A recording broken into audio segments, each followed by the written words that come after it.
Please turn to chapter 14 in your books. We're reading in Percy Jackson and the Olympians, the Lightning Thief, chapter 14. I become a known fugitive. I'd love to tell you I had some deep revelation on my way down, that I came to terms with my own mortality, laughed in the face of death, etc. The truth? My only thought was, ah! The river raced toward me at the speed of a truck. Wind ripped the breath from my lungs. Steeples and skyscrapers and bridges tumbled in and out of my vision. And then, flaboom! A whiteout of bubbles. I sank through the murk, sure that I was about to end up embedded in 100 feet of mud and lost forever. But my impact with the water hadn't hurt. I was falling slowly now, bubbles trickling up through my fingers. I settled on the river bottom soundlessly. A catfish the size of my stepfather lurched away into the gloom. Clouds of silt and disgusting garbage, beer bottles, old shoes, plastic bags, swirled up all around me. At that point, I realized a few things. First, I had not been flattened into a pancake. I had not been barbecued. I couldn't even feel the chimera poison boiling in my veins anymore. I was alive, which was good. Second realization, I wasn't wet. I could feel the coolness of the water. I could see where the fire on my clothes had been quenched, but when I touched my own shirt, it felt perfectly dry. I looked at the garbage floating by and snatched an old cigarette lighter. No way, I thought. I flicked the lighter. It sparked. A tiny flame appeared right there at the bottom of the Mississippi. I grabbed a soggy hamburger wrapper out of the current, and immediately the paper turned dry. I lit it with no problem. As soon as I let it go, the flame sputtered out. The wrapper turned back into a slimy rag. Weird. But the strangest thought occurred to me only last. I was breathing. I was underwater, and I was breathing normally. I stood up, thigh deep in mud. My legs felt shaky. My hands trembled. I should have been dead. The fact that I wasn't seemed like, a miracle. I imagined a woman's voice, a voice that sounded a bit like my mother. Percy, what do you say? Thanks. Underwater, I sounded like I did on recordings, like a much older kid. Thank you, Father. No response. Just the dark drift of garbage downriver, the enormous catfish gliding by, the flash of sunset on the water's surface far above, turning everything the color of butterscotch. Why had Poseidon saved me? The more I thought about it, the more ashamed I felt. So I'd gotten lucky a few times before. Against a thing like the chimera, I had never stood a chance. Those poor people in the Ark were probably toast. I couldn't protect them. I was no hero. Maybe I should just stay down here with the catfish, join the bottom feeders. Thump, thump, thump. A riverboat's paddle wheel churned above me, swirling the silt around. There, not 5 feet in front of me, was my sword, its gleaming bronze hilt sticking up in the mud. I heard that woman's voice again. Percy, take the sword. Your father believes in you. This time, I knew the voice wasn't in my head. I wasn't imagining it. Her words seemed to come from everywhere, rippling through the water like dolphin sonar. Where are you? I called aloud. Then, through the gloom, I saw her, a woman the color of the water, a ghost in the current floating just above the sword. She had long, billowing hair, and her eyes, barely visible, were green like mine. A lump formed in my throat. I said, Mom?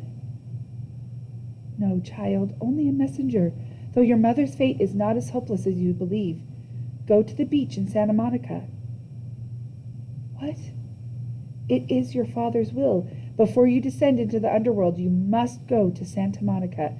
Please, Percy, I cannot stay long. The river here is too foul for my presence.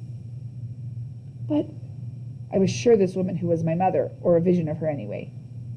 How did you... There was so much I wanted to ask. The words jammed up in my throat. I cannot stay, brave one, the woman said. She reached out, and I felt the current brush my face like a caress. You must go to Santa Monica. And Percy, do not trust the gifts. Her voice faded. Gifts? I asked. What gifts? Wait! She made one more attempt to speak, but the sound was gone. Her image melted away. If it was my mother, I had lost her again. I felt like drowning myself. The only problem? I was immune to drowning. Your father believes in you, she had said. She'd also called me brave, unless she was talking to the catfish. I waded toward Riptide and grabbed it by the hilt. The chimera might still be up there with its snaky fat mother waiting to finish me off. At the very least, the mortal police would be arriving, trying to figure out who had blown a hole in the ark. If they found me, they'd have some questions. I capped my sword, stuck the ballpoint pen in my pocket. Thank you, Father, I said again to the dark water. Then I kicked up through the muck and swam for the surface. I came ashore next to a floating McDonald's. A block away, every emergency vehicle in St. Louis was surrounding the ark. Police helicopters circled overhead. The crowd of onlookers reminded me of Times Square on New Year's Eve. A little girl said, Mama, that boy walked out of the river. That's nice, dear, her mother said, craning her neck to watch the ambulances. But he's dry. That's nice, dear. A news lady was talking for the camera. Probably not a terrorist attack, we're told, but it's still very early in the investigation. The damage, as you can see, is very serious. We're trying to get some of the survivors to question them about eyewitness reports of someone falling from the ark. Survivors. I felt a surge of relief. Maybe the park ranger and that family made it out safely. I hoped Annabeth and Grover were okay. I tried to push through the crowd to see what was going on inside the police line. An adolescent boy, another reporter was saying. Channel 5 has learned that surveillance cameras showed an adolescent boy going wild on the observation deck, somehow setting off this freak explosion. Hard to believe, John, but that's what we're hearing. Again, no confirmed fatalities. I backed away, trying to keep my head down. I had to go a long way around the police perimeter. Uniformed officers and news reporters were everywhere. I'd almost lost hope of ever finding Annabeth and Grover when a familiar voice bleated, Percy! I turned and got tackled by Grover's bear hug, or goat hug. He said, We thought you'd gone to Hades, the hard way.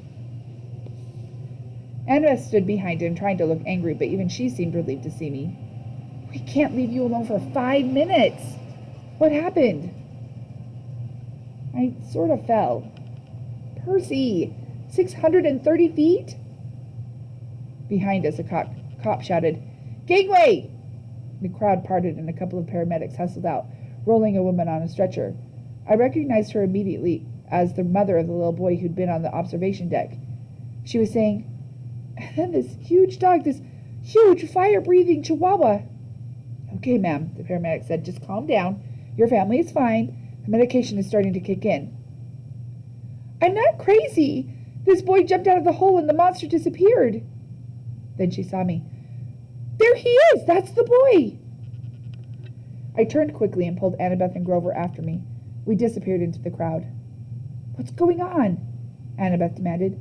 Was she talking about the chihuahua on the elevator?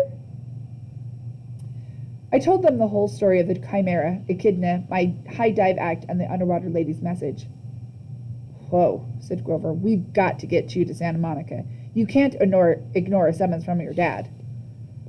Before Annabeth could respond, we passed another reporter doing a news break, and I almost froze in my tracks when he said, Percy Jackson. That's right, Dan. Channel 12 has learned that the boy who may have caused this explosion fits the description of a young man wanted by authorities for a serious New Jersey bus accident 3 days ago, and the boy is believed to be traveling west. For our viewers at home, here is a photo of Percy Jackson. We ducked around the news van and slipped into an alley. First things first, I told Grover, we've got to get out of town. Somehow, we made it back to the Amtrak station without getting spotted.